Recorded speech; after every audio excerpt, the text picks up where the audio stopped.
Beyond Time, bab 664-665. Untuk melihat video selengkapnya, sahabat bisa kunjungi playlist yang telah Sabta Novel sediakan.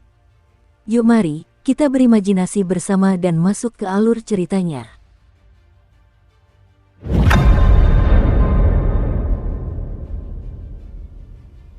Selama kita tidak bertemu, aku beberapa kali memimpikannya aroma tubuhmu.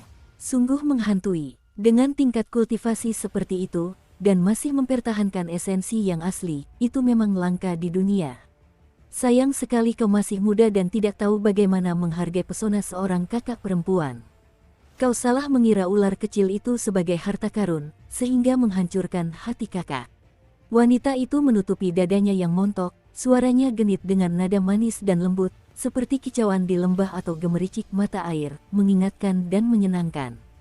Saat suara itu sampai ke telinga Suking, suara itu meresap ke dalam pikirannya, menyebabkan napasnya kembali terengah-engah. Secara naluriah, ia sedikit menjauh dan menoleh untuk melihat wanita di belakangnya. "Jangan lari, saudaraku, saudari memaafkanmu. Siapa yang menyuruhmu bersikap begitu menggoda? Kakak sangat senang melihatmu." Mata indah rubah tanah liat itu dipenuhi dengan antisipasi. Tatapannya yang berapi-api seolah mampu melihat Suking dengan jelas dari dalam keluar. Ada juga senyum nakal di wajah cantiknya saat dia membusungkan dada dan mendekat ke Suking. "Apakah akhirnya kau terbuka atau menyadari sesuatu kali ini? Kau bahkan datang menemuiku secara diam-diam sendirian." Suking secara naluriah mundur. Namun, ketika dia melangkah mundur, rubah tanah liat itu melangkah maju.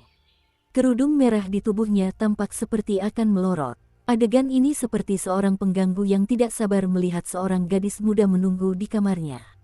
Dia terus memaksa sambil melepaskan pakaian gadis itu satu persatu.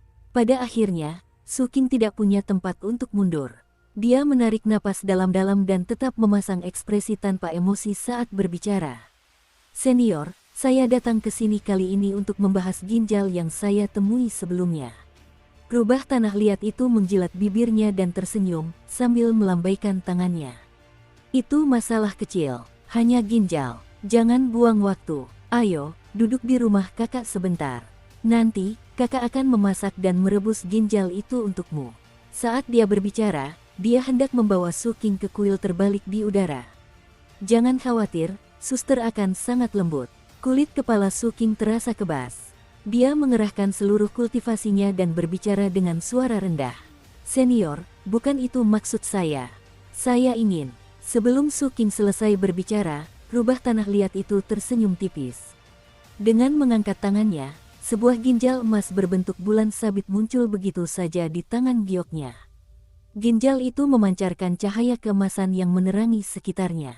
Selain itu, terdapat pula fluktuasi energi yang menakjubkan yang menyebar dari ginjal, memancarkan aura kuno. Saat itu, kultivasi dan cakrawala Suking terbatas, tetapi sekarang setelah dia melihat ginjal itu lagi, matanya memancarkan kilatan aneh. Dia samar-samar dapat merasakan bahwa memang ada jejak aura kapten di sana. "Apakah ini?" Secercah kegembiraan muncul di mata rubah tanah liat itu. Suking mengangguk. "Junior ingin membeli ginjal ini." Mata rubah tanah liat yang berair itu menjadi semakin menawan. Lapisan kabut misterius tampak menyebar dari matanya, mewarnai sekitarnya menjadi merah muda. "Kenapa, adikku, kamu harus begitu lugas? Itu menghilangkan semua kesenangan. Ikuti saja kakakmu, dan kamu tidak hanya akan mendapatkan satu ginjal, tetapi aku akan memastikan kamu mendapatkan ginjal yang lain. Inilah yang awalnya kujanjikan padamu waktu itu untuk menyehatkan tubuhmu. Namun, apa yang ingin kau tukarkan? Esensi yangmu." Saat mendengar kata esensi yang, semangat di mata rubah tanah liat itu semakin membara. Ia menggigit bibir merahnya dan menatap Suking seolah sedang melihat harta karun. Bahkan suaranya pun menjadi jauh lebih manis dari sebelumnya, seolah-olah direndam dalam madu. Meskipun Suking sudah bersiap sebelum datang ke sini, tatapan seperti itu secara naluriah tetap membuatnya merasa tidak nyaman. "Senior, keenam guru saya telah memberikan nasihat yang serupa. Saya mungkin tidak dapat memenuhi permintaan ini, tetapi saya memiliki seorang murid senior yang pasti dapat memuaskan Anda. Aku bergabung dengan sekte ini belakangan, tetapi kakak senior tertuaku masuk bertahun-tahun lebih dulu dariku. Dia juga mengkultivasi seni kultivasi yang sama dan juga memiliki tubuh dengan esensi yang senior. Kau bisa memetiknya kapanpun kau mau. Ekspresi Su Qing serius dan jujur saat dia menatap patung rubah dari tanah liat itu. Mata rubah tanah liat itu berbinar. Coba saya lihat seperti apa rupanya. Su Qing segera mengeluarkan selembar kertas giok dan mewujudkan penampilan kakak tertuanya. Dia juga menyesuaikannya agar terlihat lebih tampan. Namun, ketika rubah tanah liat itu melirik ke arahnya, dia mengerutkan bibirnya tanda jijik. Terlalu jelek, sangat jelek. Seberapapun kuatnya esensi yangnya, aku tidak akan sanggup menahannya. Su Qing terdiam dan hendak berbicara ketika rubah tanah liat itu dengan santai melambaikan tangannya dan melemparkan ginjal emas itu kepada Su Qing. Su Qing terkejut dan segera menangkapnya. Patung rubah dari tanah liat itu mengangkat kepalanya dan melirik dunia yang gelap gulita di atasnya. Kemudian ia tersenyum acuh tak acuh dan menatap Su Qing. Anda tidak perlu memeras otak untuk memikirkan cara berdagang. Kau, adik kecil ini, selalu tahu cara menolakku. Sebenarnya, coba pikirkan, sebagai sahabatku, siapa yang berani memprovokasimu di masa depan? Layani aku dengan patuh saja, bukankah itu lebih baik? Namun, saudari bukanlah orang yang memanfaatkan orang lain. Kaulah yang akan menderita kerugian besar jika kau menukarkan esensi yangmu dengan ginjal ini. Tidak heran kau tidak setuju. Lupakan saja, lupakan saja. Siapa yang menyuruhmu begitu menggoda? Akan kuberikan ginjal ini sebagai uang muka. Akan kutukar dengan esensi yangmu ketika aku menemukan harta yang lebih berharga. Untuk saat ini, tolong bantu aku dan temani aku ke suatu tempat. Gunakan energi yangmu untuk membuka jalan bagiku. Dengan itu, rubah tanah liat itu melambaikan tangannya yang seperti giok ke depan. Seketika, riak muncul di depannya dan kehampaan itu terbelah dengan sendirinya, berubah menjadi celah besar yang tampak seperti lorong. Celah ini tidak stabil, kadang terbuka dan kadang tertutup, seolah-olah ada perebutan antara dua kekuatan yang berlawanan di dalamnya. Adapun bagian dalamnya, gelap gulita, dengan raungan samar yang membuat merinding, memancarkan aura menakutkan dan hawa dingin yang tak terbatas. Para kultivator biasa, hanya dengan sentuhan ringan, pasti akan hancur tubuh dan jiwanya. Namun, di dalam gua ini, hawa dingin tersebut jelas tertahan dan tidak dapat menyebar luas. Ayo pergi. Rubah tanah liat itu tersenyum dan berbalik. Sosoknya sedikit bergoyang dan ia bergerak dengan langkah anggun. Sosoknya yang memikat, yang tertutup kerudung, bergoyang saat ia berjalan memasuki celah. Dia tidak membahasnya lebih dalam. Sebaliknya, dia berdiri di sana dan menoleh menatap Su Qing sambil tersenyum. Su Qing menundukkan kepala dan diam-diam menatap ginjal di tangannya. Kemudian dia menatap rubah tanah liat di celah itu. Dia merenung sejenak. Akhirnya, tekad terpancar di matanya saat dia melangkah maju. Angin dingin menerbangkan pakaiannya. Su Qing melangkah ke celah itu dan berjalan ke dalam kegelapan bersama rubah tanah liat itu. Saat Su Qing masuk, celah itu dengan cepat menghilang. Tekanan di dalam gua juga menghilang pada saat itu. Lama kemudian, fluktuasi muncul di tempat ini dan dua sosok terlihat. Mereka adalah pewaris tahta dan Putri Mingmei. Su Qing tentu saja tidak akan gegabah masuk sendirian.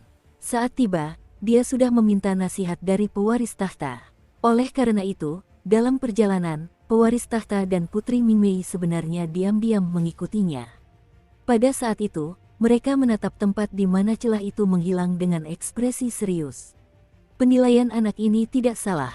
Dia memang seorang dewa. Dia merasakan kehadiran kami tetapi tidak keberatan dan membiarkan kami mengintip. Namun, aku dapat merasakan bahwa dia tidak memiliki niat jahat terhadap Su Qing. Terlebih lagi, yang datang bukanlah tubuh utamanya, melainkan secercah kesadaran ilahi. Adapun asal-usulnya, aku belum dapat menentukannya untuk saat ini. Motifnya juga tidak diketahui. Awalnya aku berencana untuk menghentikannya sekarang, tapi mengapa kau menghentikanku? Sang pewaris menatap adik perempuannya yang ketiga di sampingnya. Putri Mingmei terdiam sejenak sebelum berbicara. Dewa-dewa tertinggi dari ras surga mistik bulan api terbagi menjadi matahari, bulan, dan bintang. Di antara mereka, dewa matahari sedang tertidur lelap, dewa bulan aktif, dan dewa bintang diselimuti misteri. Tata letak tempat ini seharusnya agak terkait dengan dewa api bintang yang misterius itu. Inilah juga alasan mengapa aku menghentikanmu. Aku bisa menebak motifnya. Ini adalah kesempatan bagi Su Qing. Ketika sang ahli waris mendengar hal ini, ia pun termenung dalam-dalam. Pada saat itu, Su Qing dan rubah tanah liat itu bergerak maju di celah tersebut. Patung rubah dari tanah liat itu memegang lentera di tangannya yang memancarkan cahaya lembut. Setelah dia mati lebih teliti, terlihat bahwa cahaya lentera ini berasal dari Su Qing. Banyak sekali titik cahaya halus yang melayang keluar dari tubuh Su Qing. Titik-titik cahaya itu dipandu oleh patung rubah dari tanah liat dan menyatu ke dalam lentera, membentuk sumber cahaya. Di luar sumber cahaya, semuanya gelap gulita seperti jurang. Tidak ada jalan sama sekali, hanya angin dingin yang tak berujung, disertai gelombang raungan dan ratapan yang mengerikan. Namun, jelas bahwa cahaya lentera ini memiliki kekuatan yang menekan. Meskipun deru di sekitarnya semakin intens, tak ada makhluk yang berani mendekat. Saat keduanya bergerak maju, kegelapan terbelah seperti tinta. Melihat semua itu, Su Qing mengikuti dengan diam dan hati-hati. Dia tidak tahu tempat apa ini, tetapi dia bisa merasakan zat anomali yang padat di luar jangkauan cahaya. Selain itu, bukan hanya satu jenis, melainkan beragam. Su Qing termenung. Setelah itu, dia menatap lentera di tangan rubah tanah liat itu.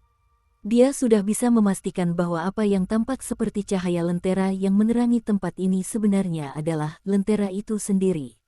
Fungsi cahaya lebih untuk menunjukkan jalan. Saat mereka bergerak maju, cahaya dari lentera itu seolah beresonansi dengan tujuan tertentu. Esensi yang ini sungguh murni. Saat Su Qing mengamati, rubah tanah liat itu mengeluarkan suara tangisan lembut. Suaranya sangat indah, membuat seseorang merasa nyaman dan rileks di dunia yang hampa ini. Su Qing mengalihkan pandangannya dari lentera dan tiba-tiba berbicara. Senior, esensi yang seharusnya tidak diperlukan untuk memasuki tempat ini, kan? Dengan kemampuan senior, Anda dapat dengan mudah memasuki tempat manapun. Rubah tanah liat itu menoleh dan menatap Su Qing dengan mata indahnya, memperlihatkan sedikit kekaguman.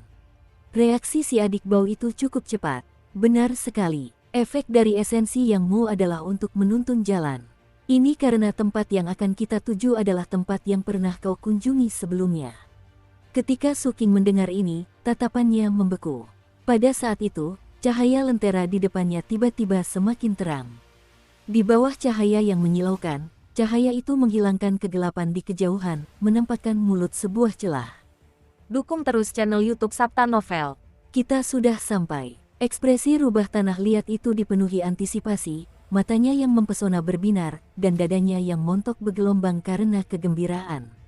Di tengah gerakan yang bergejolak itu, kerudung tipis itu pun sedikit melorot. Akhirnya aku menemukanmu. Patung rubah dari tanah liat itu langsung berjalan beberapa langkah dan duduk di samping celah tersebut, mengintip ke dalam. Hati Su Qing juga terasa muram saat ia menatap celah itu. Ruangan itu diselimuti cahaya abu-abu, seolah-olah ada badai pasir di dalamnya. Di kedalaman ruangan terdapat sebuah pintu kayu purba yang samar-samar terlihat tertiup angin. Di pintu kayu itu, samar-samar terlihat goresan-goresan yang mengerikan. Goresan-goresan itu memancarkan keanehan, kehancuran, dan kesuraman. Ketika Su Qing melihat ini, hatinya bergetar. Dia pernah ke sini sebelumnya. Dia pernah melihat pintu ini sebelumnya. Pertama kali dia melihatnya adalah di platform pembunuh dewa. Sang kapten telah mengumpulkan kepercayaan semua makhluk hidup untuk membuka jalan ke negeri seorang dewa. Pintu ini muncul di sana. Itu persis sama, bahkan goresannya pun sama. Ini adalah kali kedua dia melihatnya. Suasana dan aura di celah itu memberi Su Qing rasa familiar, membuatnya langsung menyadari bahwa tempat ini adalah tempat yang dikunjungi kapten hari itu. Tempat yang dicari oleh rubah tanah liat itu sebenarnya adalah ini.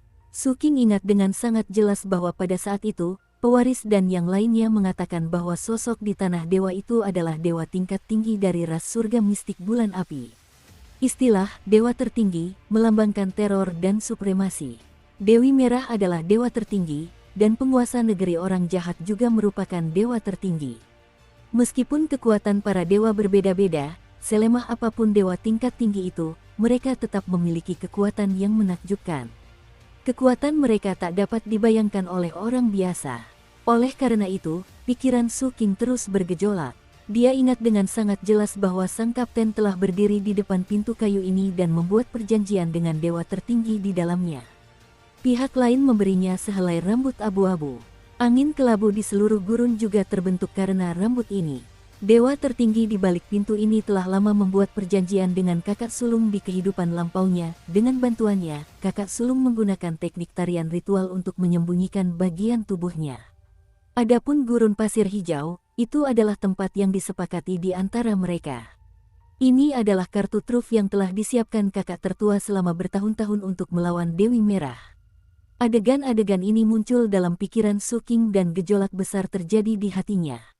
Dia telah menghubungkan semuanya. Juga, ketika aku berada di kuil rubah tanah liat, aku melihat bahwa benda yang disembah oleh berbagai ras adalah bintang heksagonal. Ras surga mistik bulan api memiliki 3 dewa tertinggi, matahari, bulan, dan bintang. Su King tiba-tiba menoleh dan memandang rubah tanah liat itu. Dia sudah menebak identitas pihak lain. Patung rubah dari tanah liat itu tersenyum manis pada Su King, wajahnya menunjukkan ekspresi menggoda. Tubuhnya yang menawan bergoyang saat ia berjalan santai menuju celah, hingga tiba di depan pintu. Kakak, akhirnya aku menemukan sasaranmu. Suara rubah tanah liat itu genit, dan ketika memasuki telinga, ia dapat menyebabkan riak di hati, berubah menjadi pusaran, seolah-olah dapat menyedot semua pikiran ke dalamnya, mempesona dan enggan untuk dibangunkan. Pintu itu tetap tidak berubah. Tidak ada pula tanda-tanda dentuman keras di pintu seperti saat kapten tiba hari itu. Namun, aura dingin dan niat jahat di sekitarnya semakin jelas terlihat. Zat-zat anomali di sini menjadi semakin pekat, menyebabkan semuanya menjadi kabur. Kabut tipis mulai menyebar ke segala arah. Hal ini mungkin menjadi hambatan besar bagi para petani, tetapi jelas tidak berguna melawan rubah tanah liat. Sambil tertawa, dia berjalan menuju pintu kayu. Sepertinya kau ingin turun ke sini di masa depan, saudari, jadi kau meninggalkan pintu jiwa ilahi. Menarik, selama tahun-tahun itu, aku memperhatikan bahwa kakak, kau bertingkah misterius, seolah-olah kau ingin menyimpan sesuatu untuk dirimu sendiri. Jadi, adikku telah mencoba mencari tahu apa yang sebenarnya kau inginkan selama ini. Rubah tanah liat itu menjilat bibirnya dan cahaya merah muda muncul di matanya saat ia berdiri di depan gerbang. Hampir seketika setelah dia berhenti, sejumlah besar darah merembes keluar melalui celah di pintu kayu dan dengan cepat menutupi tanah. Su King juga mendekati celah dari kehampaan. Namun, dia tidak melangkah masuk. Sebaliknya, dia berdiri di tepi dan mengamati dengan cermat.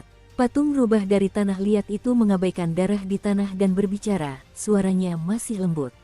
Saudari, aku telah bekerja keras selama bertahun-tahun ini. Hingga akhirnya aku menemukan ginjal, dan di ginjal itu, aku mencium auramu. Meskipun sangat samar, bagaimana mungkin aura itu tersembunyi dariku? Saat itu, aku hanya bisa menebak motifmu secara samar-samar.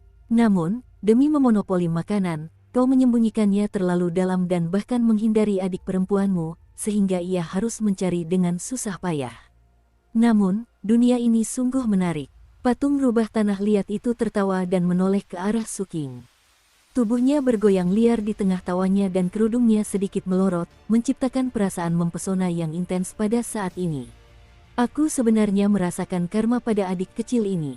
Saat itu, suara hatiku mengatakan bahwa dia akan segera bertemu denganmu, saudari. Dia akan menjadi pemandu saya untuk menemukanmu. Lihat, inilah alasan di balik semuanya. Aku sama sekali tidak berbohong padamu. Sekarang, aku yakin kamu mau makan apa. Tepat ketika rubah tanah liat itu mengatakan hal tersebut, suara gemuruh terdengar dari balik pintu kayu. Seolah-olah seseorang sedang menyerang pintu itu dengan marah dari dalam. Seketika itu juga, area tersebut bergetar hebat. Darah di tanah juga dengan cepat naik ke udara, berubah menjadi bulan terang yang menggantung tinggi. Cahaya bulan menerangi sekitarnya, membentuk kekuatan ilahi yang menyapu segalanya. Meskipun Su King berada di tepi celah dan belum benar-benar melangkah masuk, dia tetap merasakan pikirannya bergetar. Seluruh tubuhnya gemetar. Benda tak berguna. Tatapan Su King tenang saat ia menegur jari dewa itu dalam hati. Lagi pula, tubuh ini diciptakan oleh jari sang dewa dan ia juga seorang dewa. Tak disangka tubuh ini begitu tidak berguna. Jari sang dewa dipenuhi kesedihan dan kemarahan, tetapi ia tidak berani memberikan tanggapan apapun dan terus berpura-pura mati. Su Qing tidak mempedulikannya dan melawan aura di depannya dengan sekuat tenaga. Kekuatan bulan ungu di tubuhnya juga berfluktuasi. Hal ini terutama berlaku untuk otoritasnya. Otoritas itu memancarkan rasa gelisah yang meresap ke seluruh tubuh Su Qing, ikut menanggung bebannya. Namun, meskipun begitu, Su Qing tetap tidak mampu menahannya.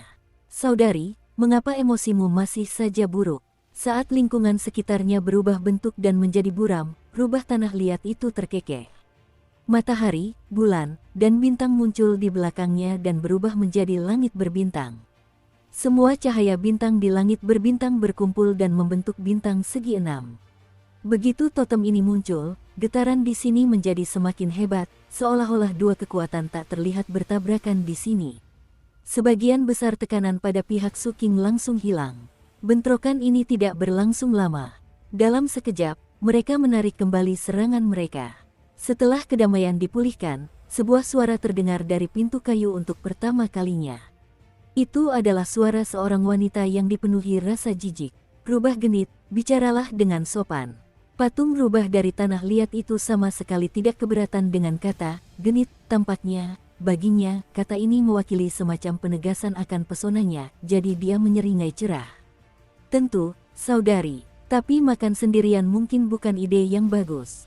Itu Dewi Merah. Saat nama Dewi Merah disebut, secercah kewaspadaan terlintas di mata rubah tanah liat itu.